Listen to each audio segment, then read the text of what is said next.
welcome to Wyatt Straight Television.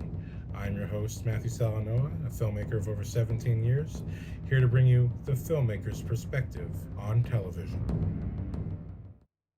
All right, welcome to Spoilers for Echo. Let me preface this by saying I did have an original recording for this section, but unfortunately, something happened. It did not save. This recording is actually a few weeks after watching the Echo finale, of which I have also watched another show and another show. So I'm just trying to get this done while I still remember what I can. I did decide to watch, just in preparation as kind of a memory tool, I decided to watch an interview of the creator, Marion Dyer. I hope I'm saying your name right. Just to sort of remember a bit about the show and where it was going. And so, yeah, let me get into spoilers now. What got me to watch this show was that I started watching Born Again and seeing Kingpin with his eye repaired, which was like, whoa, wait a second. First of all, at the end of Hawkeye, he got shot in the face, and he got shot right through that eyeball. And even in the first episode of Echo, you see that that thing's still like bright red. It doesn't look like it's going to be healing anytime soon. It looks like it's going to be a scar for life. So I had to come back and try Echo again. I'm like, what did I miss? I feel like I've missed something huge. Kingpin's character was very different at the start of Born Again, being that it's 10 years from the original Daredevil show. So there's so much drawing me into this season. And I apologize if I've already said this in the original in the spoiler free, but I'm recapping again because I need to remind myself. But yeah, I was so curious about that. I was like, what did I miss from Echo that is going to help me understand why Kingpin is this way in this show, because it really feels like I'm missing a big piece of the puzzle here. And I was. And what was nice about watching the interview with Marianne Dare is that she really thought fully about the character of the Kingpin, and she also, in her approach to the Native American characters, she had a whole cast, or she had a whole writing team of Native American writers. But I have to say, like, she says it, and I completely agree. Incredibly talented writers. I think the writing of this show is so solid, and she really led them well. I appreciate that each of the episodes starts with a flashback to a historical character that had superpowers, that through which, when we get to the end of the finale, Echo unlocks her own powers. And I heard from this very same interview, the interviewer, he reads comics, and he explained that Echo's actual power from the comic is more like Taskmaster. I'm like, okay. And let me first say, for those people saying it's not like the comics, look, the minute Tony Stark said I am Iron Man at the end of the first Iron Man movie, that was Marvel letting you know this is not going to be like the comics to the degree that you would probably prefer. This is going to be a new angle told by today's storytellers, and there'll be references to comics, but it's not going to be the same thing. So just, they're letting you know right from the end of that movie that this is a different beast, the Marvel Cinematic Universe. And first of all, when they made that first Iron Man, they didn't have access to half of their characters. There was still the whole rights issue with X-Men and all that stuff. So they had to improvise because they knew they couldn't access even Spider-Man yet. So there's a reason the MCU is unusual and different from the comics, and it's because they just didn't have access to literally half of their characters when they started making the MCU, or half of their big names, the big guns that everyone wants to see. So I appreciate that. Even with this show, although she may be different from the comics, I really like her power. And look, I'm not that it really matters to the review, but I'm Hawaiian and Samoan, as well as white. Okay, I'm all these things, and Chinese, although no Asian agrees with that part. So, but for me, looking at her historical history, I thought that's fascinating to me, and the whole concept of that each episode starts out with a historical character that has either a superpower or gifted with their natural traits of either leadership or cunning, or the way they attack situations. I thought that's such a beautiful story construction, and there was discussions of giving one of them a full episode. I'm glad they didn't do that. I'm really glad they made it focused on Echo and her relationship to Kingpin. And there's a notion from the interview that not only is not only for the Echo character, but all of these historical characters, each one of them is in some way a renegade or someone who departed from the way that their culture started. So whether it's Shafa, who pulled the community out of the caves and evolved them from clay people to normal human beings, at least in appearance, to I think it's the third episode where we see the character who's, it's like the Wild West times, and she's basically the only female protector for her reservation. And you see with her, it's in her case, a bunch of the other protectors get cornered by the white men, and they're going to be slaughtered. But then when she shows up, she picks a vantage point that really works for getting her fellow protectors out of harm's way and turning the tide of the battle. So, and then each one of these traits is something that Echo herself displays across the show. And so one of my favorite things is I love the train sequence in the first episode, or in the second episode. Like, barring my issues with the first episode, when I watched it again, I didn't have those issues anymore. I still felt like, again, we have this sort of trimmed in Hawkeye element and all of this stuff. But when we get to the second episode, I kind of realized, oh, this is kind of, and I love that this is only 5 episodes, actually. They really picked exactly the amount that they needed to tell the story, and they didn't stretch it beyond that. And I think even by making it 5 episodes, it made it so that when we got action scenes, they were legitimately good. I thought the thing with the Daredevil fight, it felt tacked on. Actually, according to the interview, that was one of the later additions to the show, that they were able to get Daredevil in there. I'm going to do a special episode of my podcast, Action Movies, Storytelling Through Action. And that's a podcast where, look, I'm a filmmaker, director of over 17 years, and every podcast I've done, every review I've done, has always been from the filmmaker's perspective. But this podcast, Action Movies, Storytelling Through Action, is specifically for me to speak to young filmmakers, people who want to be directors, and just people who are fans of the action genre, who want that filmmaker's point of view on movies. That's who that is there for. And actually, I will have a special episode just for the pilot of Echo, because I really feel like there's a lot of good stuff to talk about there. And just a little sneak preview, I love how in the first episode we see that Maya's specific skill is that she can really fight people one-on-one pretty much better than anybody.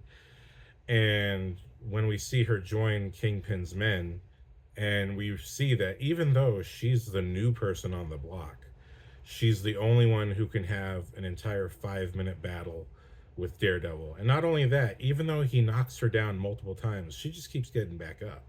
So she's made of tough stuff.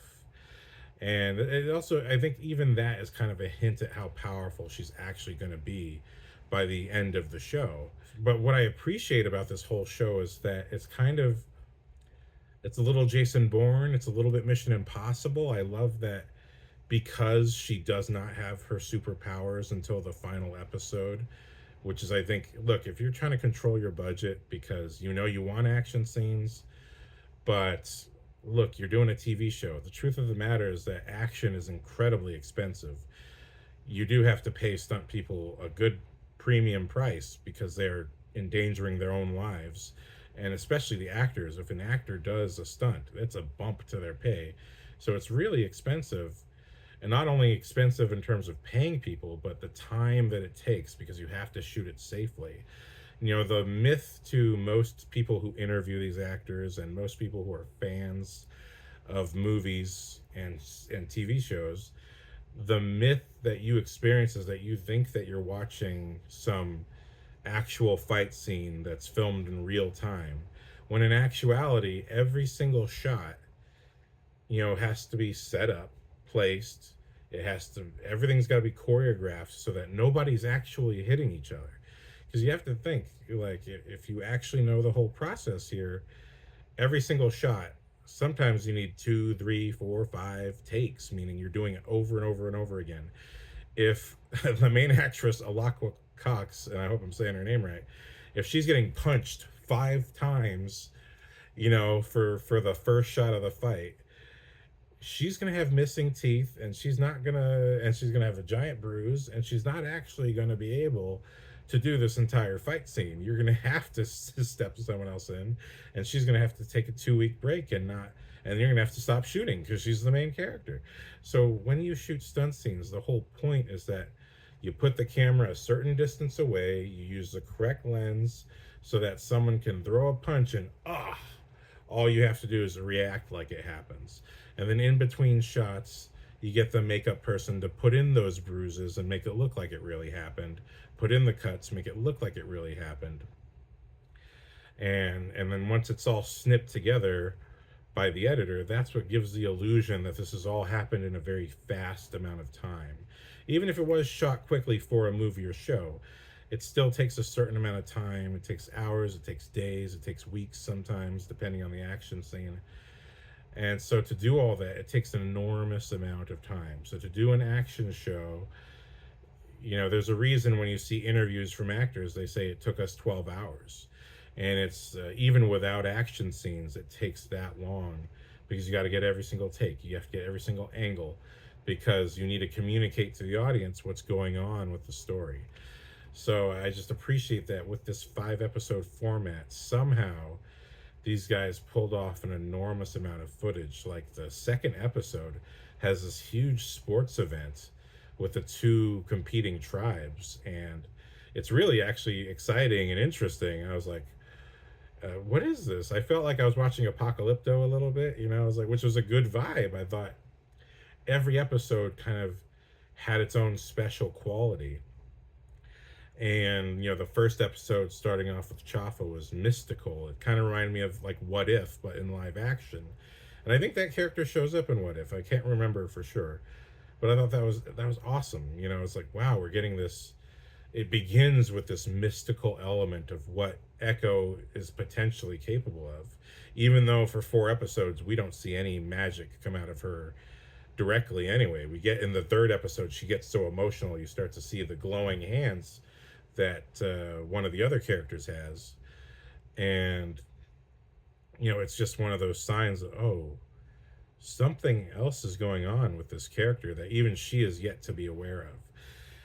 So I really appreciate the story construction of each of the flashbacks moving forward in time, building us toward Echo. Literally, each episode is titled with the flashback character's name, who would be so important to the development of Echo, her abilities, and her history. So from a story construction standpoint, I really like that the buildup of the flashbacks did contribute to the finale, which I thought paid off so well. But I also like, again, when we're seeing Echo, her power scale is very well defined, where we establish from the first episode that she can't beat Hawkeye or Daredevil in a fight.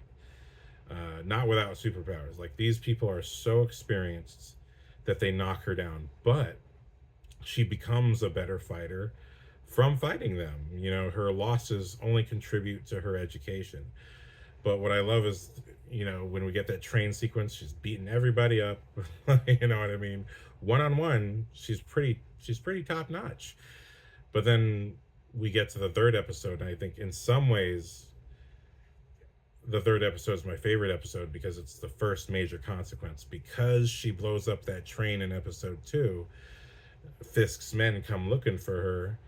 And I love that the entire 3rd episode takes place at a roller rink, which I've actually been to for the first time here in SoCal. there was a birthday party at a roller rink. I'd never seen one before. And so when I was there, I was like, it's so dark. And if you're not on the roller rink rolling around, it's so dark and kind of creepy, and I feel like it would be very easily menacing if something terrifying happened here. And then that's exactly what happens in the roller rink episode, where two of her family members get held up, and even she is tied up and put into a storage room. But what I liked about it is it reminded me so much of like a Jason Bourne movie. Like, oh, they've tied up Jason Bourne or something like that, or they tied up Ethan Hunt from Mission Impossible. What they don't realize is that this is Jason Bourne slash Ethan Hunt. You're not keeping them in this room. And so I love that it becomes this kind of almost Dark Knight sequence where, the lighting is one way, and then all of a sudden she changes the lighting, she turns on loud music to be distracting. And because she's deaf, it's not going to affect her at all. So she totally plays to her strengths, which is set up with the characters from the second and third episode.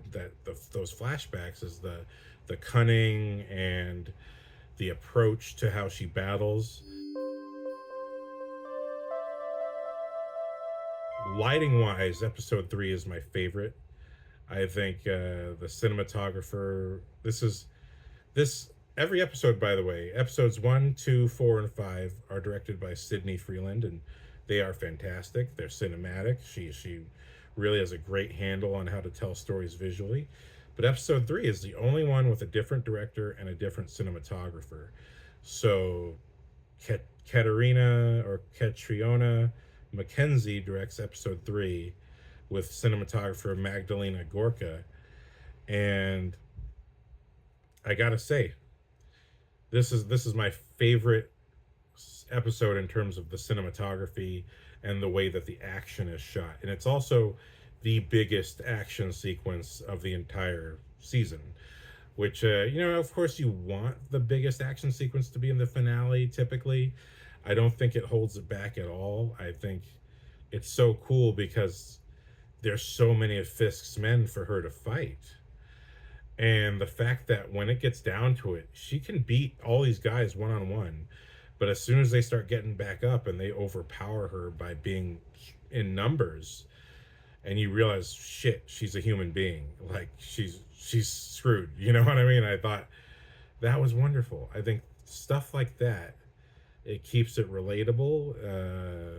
There was a question in the interview of people saying of Marion, the creator, looking at comments and reviews of it's not grounded, or is this grounded enough, or whatever. And she responded, her thought and response was, well, what is grounded? What's grounded? And what's your definition of that? What's your definition of a well-balanced show? For me, this is an incredibly well-balanced show because it's character first, and even the action has the character involved. Right from the first episode, the fact that we start off with Maya as a kid, and she's just about to start. Well, it's hinted that she's already been doing her martial arts training, but she's about to start a sparring session, and it cuts to her as an adult, and you see the way they shoot it. You see her eyes looking at her opponent, and you see her opponent has a shaky hand, and she takes advantage of her opponent's weakness, right? So, and then even her first fight, she's learning how to actually be in a real fight where lives are at stake. And when it comes down to it and she makes her first kill, she finds this ravenous passion for what she's doing. And so to get from the first episode that her being bought into this world to the third episode where she's abandoned, or she is saying she's abandoned the world, but kind of like John Wick, she's still doing the same thing. And I really dug how they put that human limitation on her. It was like, hey, she's still a human being, and she can be defeated by numbers.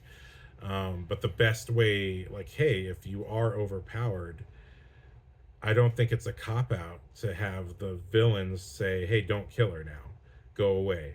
And I think that's what was so well done about the episode 3 action sequences, not only her being overpowered, which is more realistic anyway, but in addition to that, the fact that the only thing that saved her was that Fisk got word of what happened before they shot her and told all the men to get out of there because he wanted to talk to her directly. And to me, I thought this is good writing. It's good character writing, because we established in Hawkeye that they have a personal relationship in addition to her being his number one hitman or hit girl, no pun intended. And so when we get to episode 4, it's like then the show just keeps getting better, because then all of a sudden we get into her relationship with Fisk. And I absolutely love the beginning of 4 when she's getting a ride from Fisk, and before she gets in the car, she tries to buy an ice cream from a vendor on the street, and the vendor makes fun of her because she's deaf. And Fisk tells her to get in the car, and then he takes the vendor into to an alleyway and then beats him to bloody death. He's so emotional. He's really looking out for her the only way he knows how to do it, which is through violence. The fact that he tried to hide it from her, it's you see, it's twofold. On the one hand, he can't be seen in public killing people. It'll destroy his legitimate image. But on the other hand, it's like in this case, he doesn't want her to see it, which I thought was a beautiful touch. And the fact that he, after having blood all over him, he turns and she sees him, and he realizes, I'm caught. Now she knows I'm a monster, and then she accepts him and takes his hand, and they walk back to the car. I thought is very telling about where she's going to go in the future, you know what I mean? But it also is very telling about why she means so much to Fisk, because she's seen this ugly side of him. And this is like Vanessa in the first season of Daredevil in Netflix. This is one of the few people who looks at him and is not judging him for his behavior.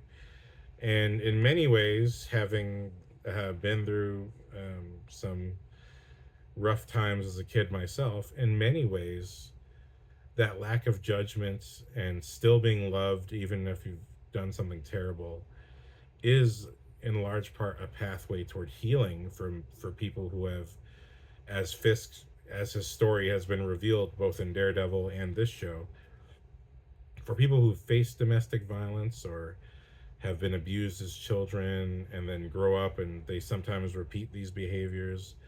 Sometimes the best method of breaking that and sort of getting them to sort of come over to the other side is to not judge them, to not be there to tell them that they're horrible monsters, because actually they already know it. That's why they have to hide it.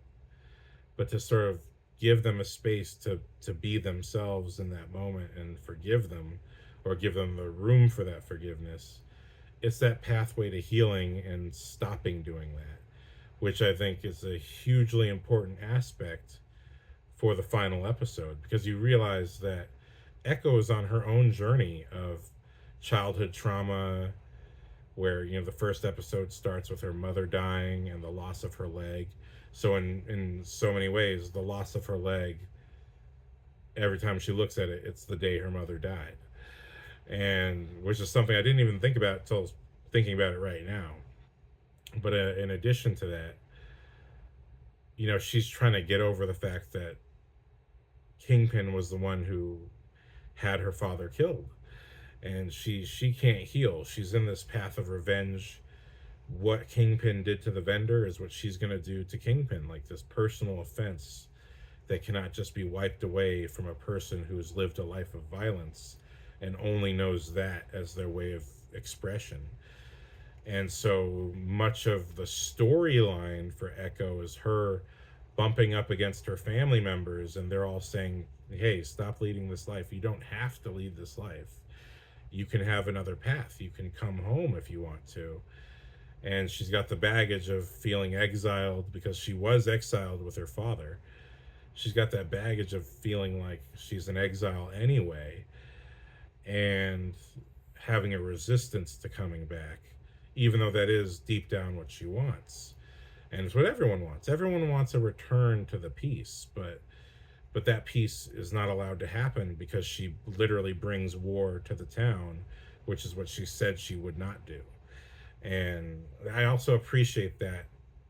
Look, this is one of the writers of Better Call Saul, so the attention to detail of the character, and I really do equate this to as close as Marvel can get to Better Call Saul. And I really hope that Marion Dyer, I'm sorry I'm messing up your name.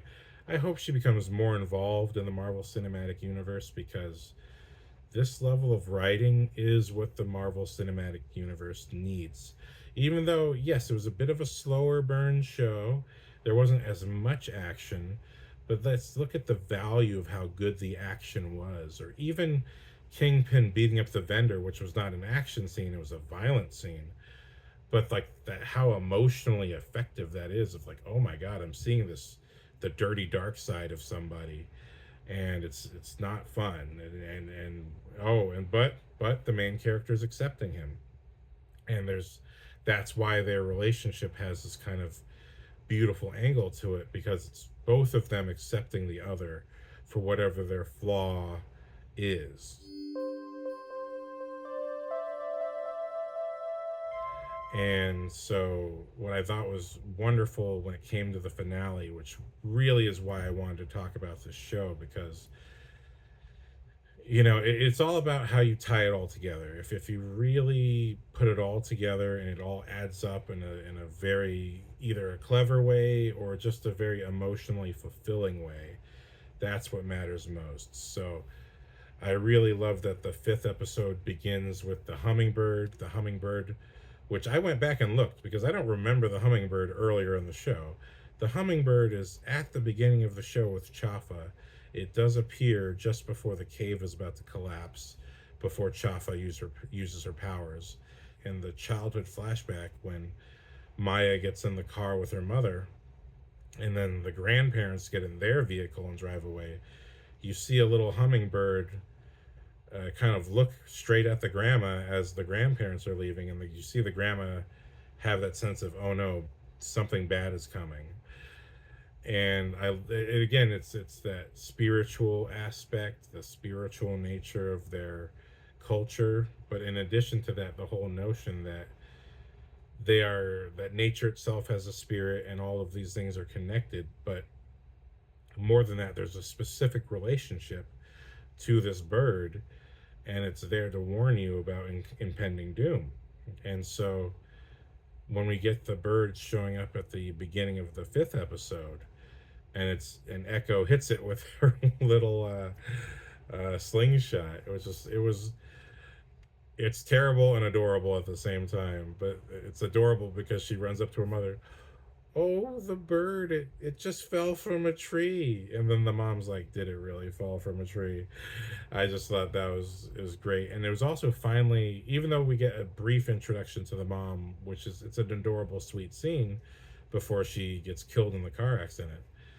Although we do have that, it's not really enough to fully understand, like, wait, what's the bridge between these other historical characters and Maya? But when the mom puts her fingers together and heals the bird, it's like, what? You mean you are the child of someone who has superpowers? You know what I mean? Like, that's huge.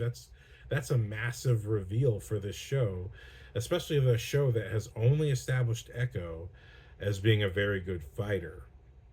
You know what I mean? I think that's something that was beautiful, because we did have the hint of the glowing hands, I think in episode 3. I think that's when it happened. We had that hint, and this is good storytelling. You have a small hint toward your big reveal, so the audience has time to think about what that hint really means. And with no explanation, just that we saw Shafa's hands glow. We saw, I think in the second episode, something glowing with the hands of that flashback character. Sorry, I suck it. But you know what I mean? So then when we see Echo's hands glow, hey, what's that about? And she's not yet called Echo yet. So when we start off with the mom healing the bird, it's like, oh, well, that's a massive, massive reveal. If that had been in the first episode, I think we would have just been waiting for her to have powers the whole time. And it would have really disappointed the fact that she's having these regular fights. But by holding that, by establishing the superhero abilities in her lineage, and then showing the glowing hands, kind of making her wonder herself, is something happening to me? You know what I mean? Because up to this point, she's never displayed any superpowers. And I that's something I like. This kind of comes back to the movie Unbreakable. I love Unbreakable. It's one of my favorite superhero films because it's about a man who's already in his 40s. He's already in the later part of his life, and only then, because he's in this horrific train accident where he comes out unscathed, not even a scratch, nothing, not a bruise or a scratch, broken bone, nothing. It's only then that he realizes he has superpowers. And so I really like that notion that there's these people walking around who have these incredible gifts, but because they grow up as just anybody else, they literally have no idea that they have incredible gifts because they've been taught their whole life that the superpowers don't exist, and people with abilities don't exist. It's not real.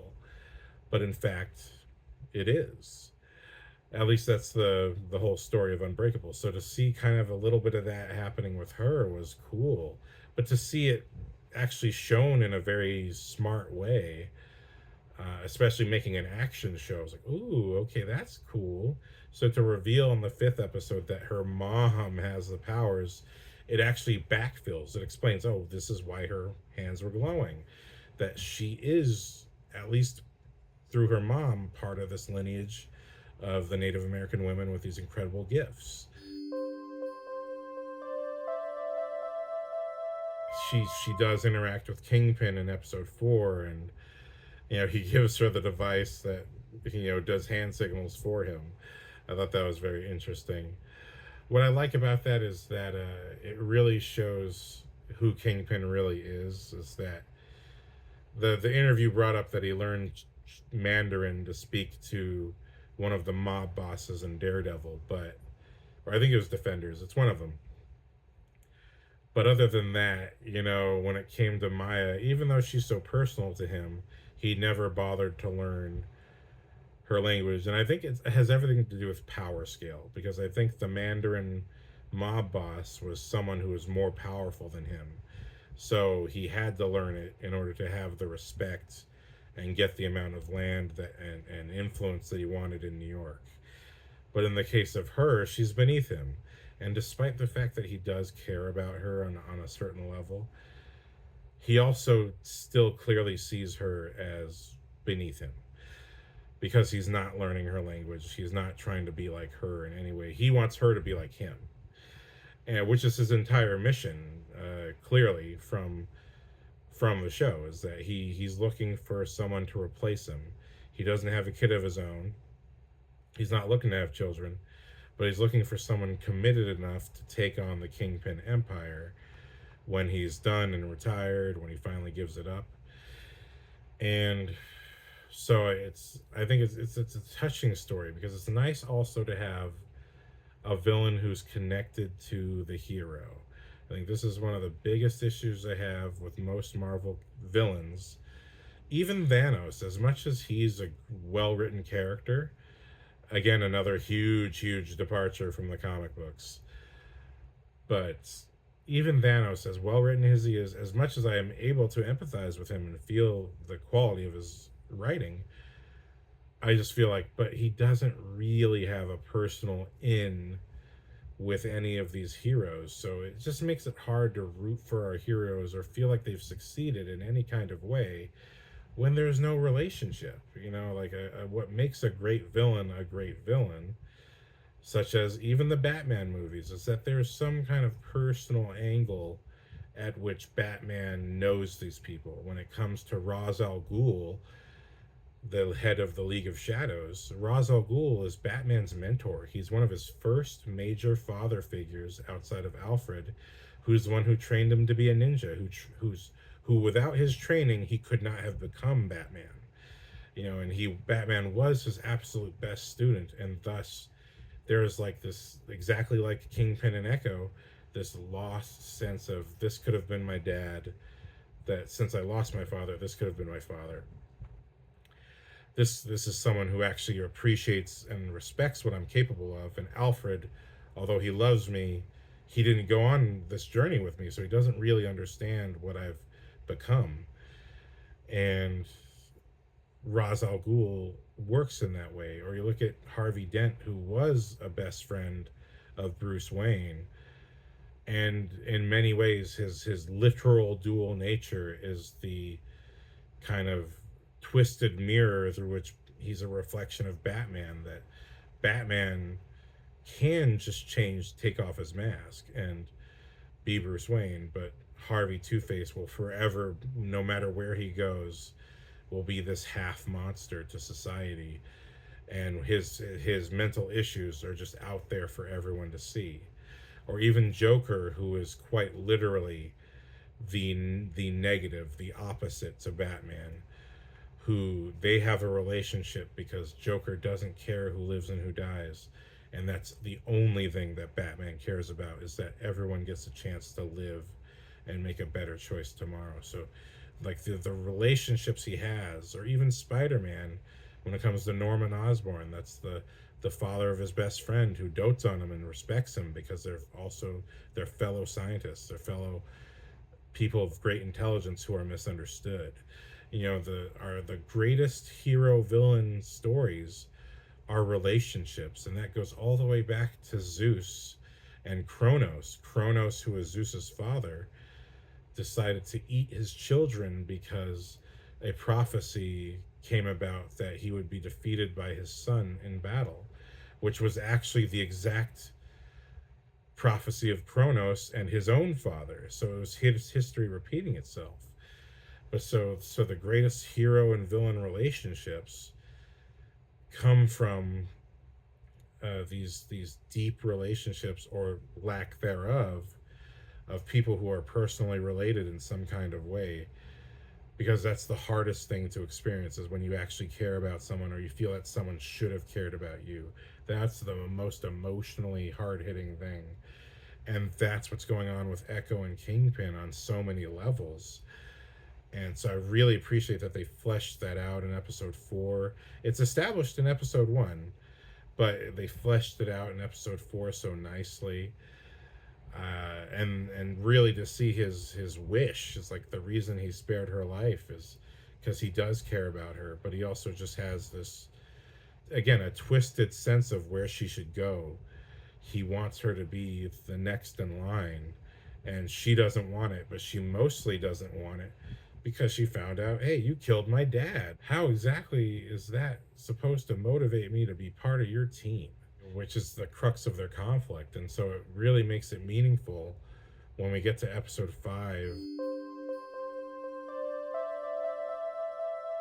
Normally it's my least favorite thing in television shows when TV or movies, I'm not giving the the Snyder DC universe a pass here. I hate when characters talk to ghosts. And I don't mean literal ghosts. I mean when they talk to a dead person, and you see it in The Walking Dead all the time, and it's just a projection of their thoughts and feelings. And I absolutely hate it. I think it's very lazy. I think it's a cheap excuse to get an actor that the audience is familiar with onto the show. And every time it happens, I roll my eyes and I beg for the fucking episode to end. Excuse my language. But in this case, because of the whole healing nature and the spiritual nature of the culture and the show, I love that episode 5 begins with Maya, after discovering that now, like episode 3, now even more of her family's been kidnapped by the Kingpin, and it's basically a final standoff. It's team up with me or they die. I love that when she goes to her grandfather's shop, she finds her mother there, and it's clearly the spirit of her mother, the actual speaking spirit of her mother. which literally in this scene is the explanation of why her hands started glowing. You know, it's the mother is the one who reveals to her, hey, you are part of a grand lineage of warriors who are here to protect your community. That's your purpose, and that's really why you're here. All the powers and gifts of the great warriors of the past echo through you, just as my love echoes through you. And I thought, wow, I thought this could have just easily have been, oh, you have superpowers, by the way. Oh, really? End of scene.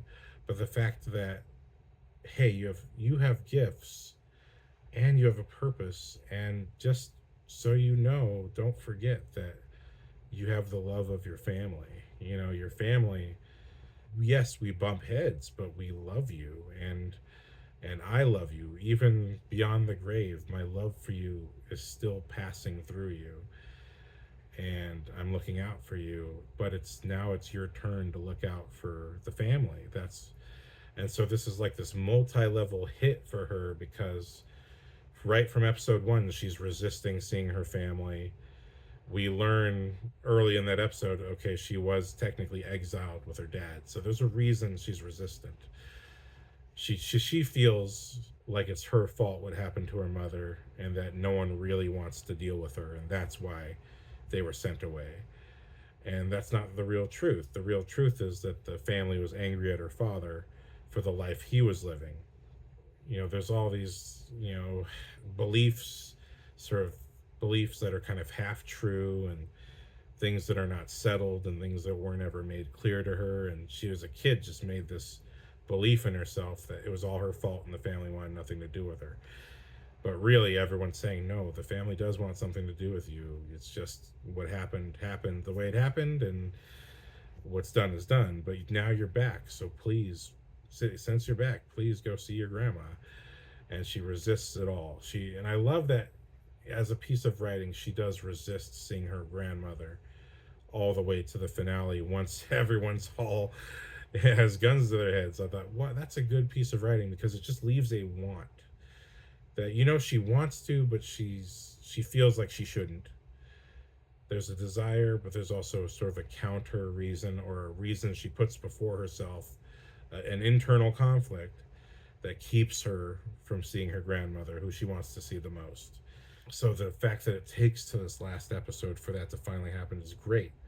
When the mom has a speech for her, and it's not a single word is wasted, and it's so emotional, and Echo just feels so much resolve from this, even though she still has the unresolved issues, like she still hasn't seen her grandmother.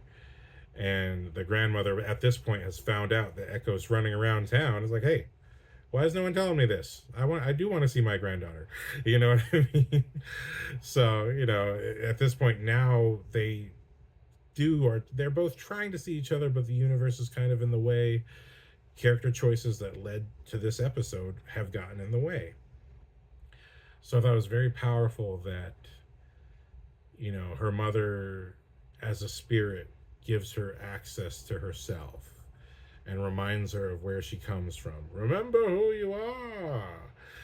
I thought that was just very emotionally powerful, and I think it's a testament to the good writing of the show that it took the entire first 4 episodes to break Echo down. Again, like episode 3, where she realizes, man, as strong as I am, as good as I am, I can't defeat an army. I can't defeat 5 guys at once. They're gonna stop me. And now Kingpin has my family, and I really don't know what to do. So the fact that the show starts with her strengths and then builds to her weaknesses, but also reveals that her real strength, it comes from her family, it comes from pure love, and it comes from the healing ability of her mother. That her mother heals her and essentially reconnects her to her culture and her family by giving her that sort of forgiveness. And that in this fight, I thought it was so cool that she summons the abilities of everyone from before. And not only that, literally echoes the abilities to her family so that they can all. I thought it was hilarious, but cool. I thought It was a funny image, but I also loved it when she echoed her power to her family members, giving them strength and literally making them kind of move the way she moves to fight and knock away all of Kingpin's thugs. But just my favorite visual was the grandma doing it, and also the shock on her face of, did I just do that? That just came out of me? What was that? That was kind of cool. I kind of liked it.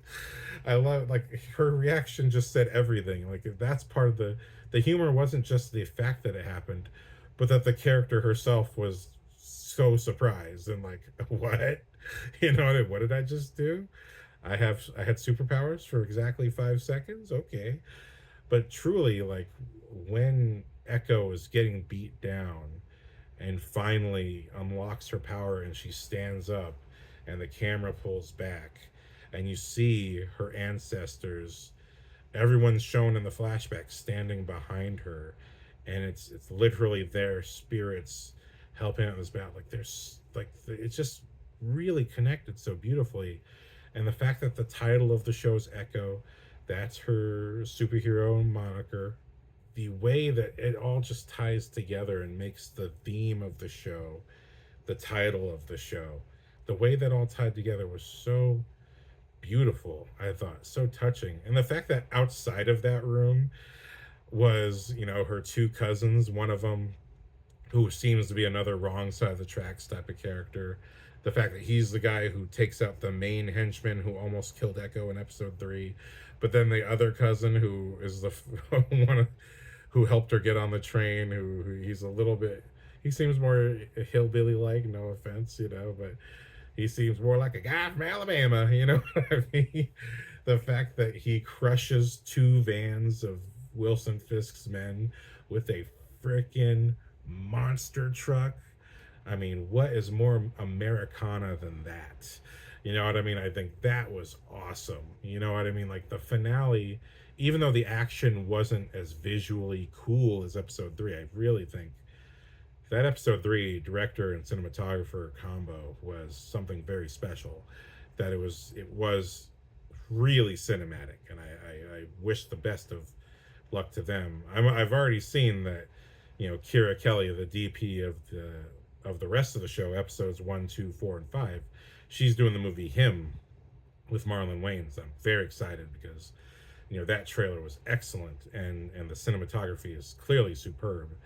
So, like, hats off to her success. I'm very excited for the movie Him. I can't wait to see that in theaters. But yeah, I just really appreciated how solid the story added up. But seriously, like, the fact that no side character was wasted, every side character, we just had the correct amount of side characters. Even though I still feel like episode 1, it does bug me, the hypercut nature. But at the same time, that's a Marvel comic. Marvel comics often, these shows play the way the comics read. Even if they're not always accurate, there's the spirit of how Marvel Comics has kept its readers for the decades that led up to the wonderful MCU that we have today. And even the sort of mismatched, misfit Marvel legacy movies, we could call them now, starting from Blade, X-Men, Spider-Man with Tobey Maguire, all the way to Ghost Rider and all of the X-Men movies, what is now considered Marvel legacy. It's wonderful to see that finally with the MCU, the spirit of how the stories were told is being kept, but also we can get something as beautiful as Echo, which I do think this is a superb show. It 100% deserves praise and awards, but at the very least, it deserves the respect of fans of the cinematic version of our superhero storytelling. I think this is fantastic stuff. I think in some ways it's better than Daredevil Born Again, which I think was a very, very strong season. But I do think it's on par with the Netflix Daredevil show in terms of every episode counts, every side character matters, and it's well balanced. I think for me it's very well balanced because I like a good healthy amount of character storytelling mixed in with action, that even the action is telling a part of the character's journey. Like I said in the first episode, we're seeing her growth ends up becoming the assassin that we met in Hawkeye.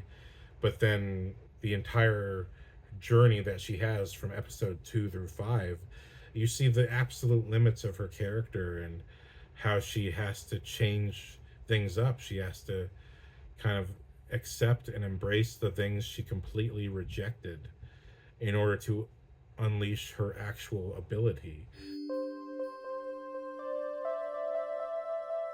My favorite thing of the finale is, we just had Thunderbolts come out, which had the character Sentry who could touch people and then enter their minds, but specifically what he sees is the darkest parts of their soul, their greatest regrets, and it's often a thing that's in childhood. This is like Echo, very keyed into how we operate as people in our world, which is a lot of us experience traumas as a kid. Some we don't even realize are traumas that make us think the world is a certain kind of way, and that's how we run our lives, and then and it often leads to mistakes in our adulthood and how we handle adult life that we don't even realize that there's a connection there. And so I just appreciate that when it came to Echo, clearly Echo did it first.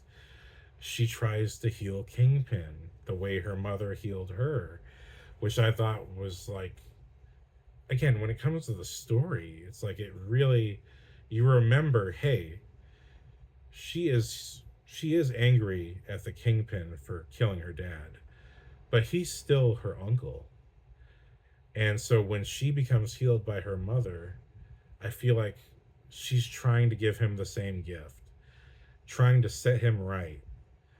And she goes straight for the eye that she shot. You know what I mean? So she's going straight for that karmic revenge that led us to this episode, And I thought it was beautiful that when she did that, she entered his darkest moment. Seeing Kingpin crying as a kid with the father abusing the mother, which really, that hit me hard. That hit me very hard.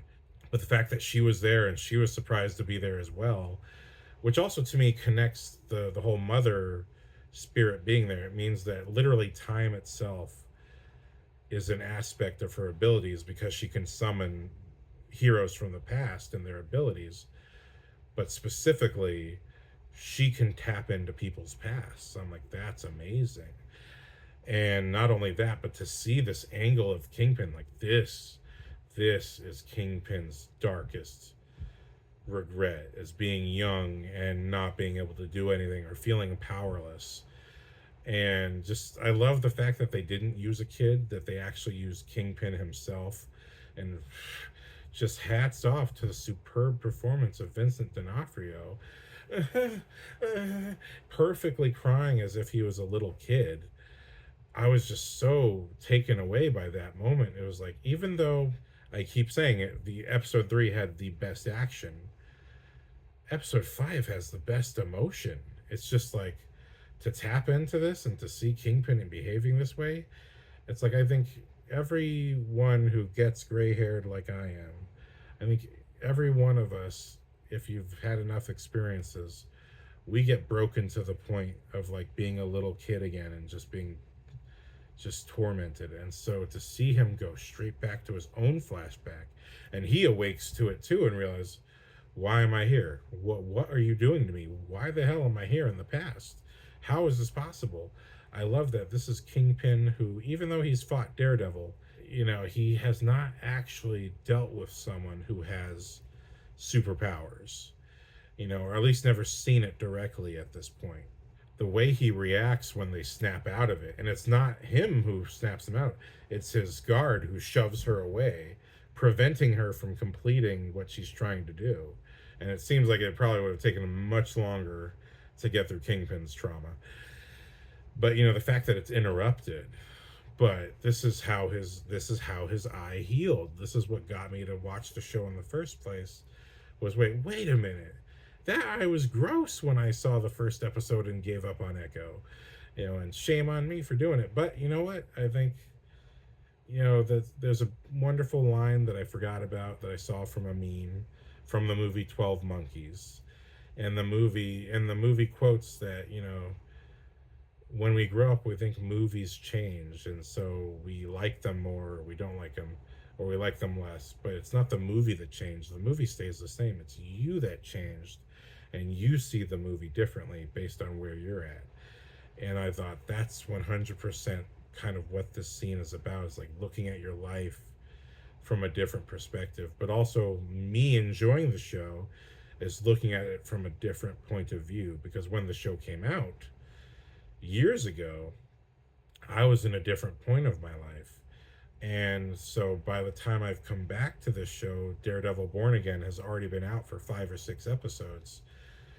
And I start watching it and I'm like, whoa, whoa, wait, Kingpin, why is your eye good?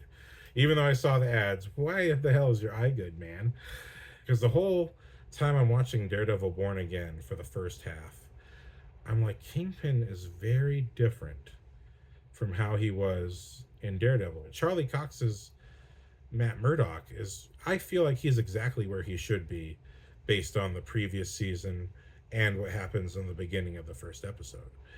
But Kingpin seems very different. He seems resolved in another kind of way, and not in a way that I trust. I'm certain he's up to no good, and yet he still seems to have this resolve where he could potentially be a good person.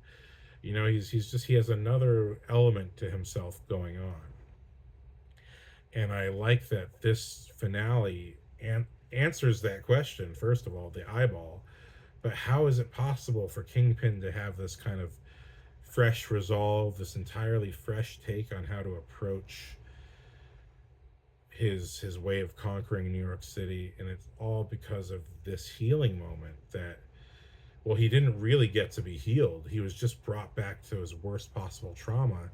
And then because the henchman interrupts the healing process, he stays in that place of trauma and is just freaked out. And I love the continuity of his performance, that he had a continuity to his performance where it did feel exactly like he had yanked right out of that flashback. And he was kind of wriggling out of his 12 or his younger kid self, but still traumatized as an adult. And I love that he's just freaking out. What did you do to me? What did you do to me? My favorite thing about science fiction is that real human reaction. And this is, although it's a long stretch, it's a lot to ask for or expect from Marvel, but I love it when Marvel does give in to the science fiction element. Like when Hawkeye is the one who experiences the snap at the beginning of Endgame, and then it's Hawkeye who uses time travel first to go visit his family, and because of the sci-fi gimmick, he's yanked back just before he can see them, even though he's technically out of time. But the fact that science fiction, it's just a method of delivering morality tales, cautionary tales, but also human tales. Like, how is the human character tested in a different situation? So a war movie will give you one type of human test, and a science fiction will give you a completely different one. When it comes to like the Twilight Zone, and you have the character in the third or fourth episode who loves to read, and then the world blows up, but because he's in a bank, he survives the explosion, and he discovers that, well, it's just him and all the books in the world, and he wasn't much of a person anyway. But then all of a sudden he trips on something and his glasses hit the ground and break, and now he cannot read. So the science fiction, it can show you how your character may be tested, or what you value may be lost across different scenarios. You know what I mean? And the weight of the loss of his glasses should be the weight of how he feels about the rest of humanity, but he doesn't feel that weight until he literally can't even appreciate his favorite thing that humanity has produced, which is books. So science fiction just has this, it's this access point. It's largely what if, but it's just human. It's this access point through which we can examine ourselves and what matters to us. and how we should be looking at the world.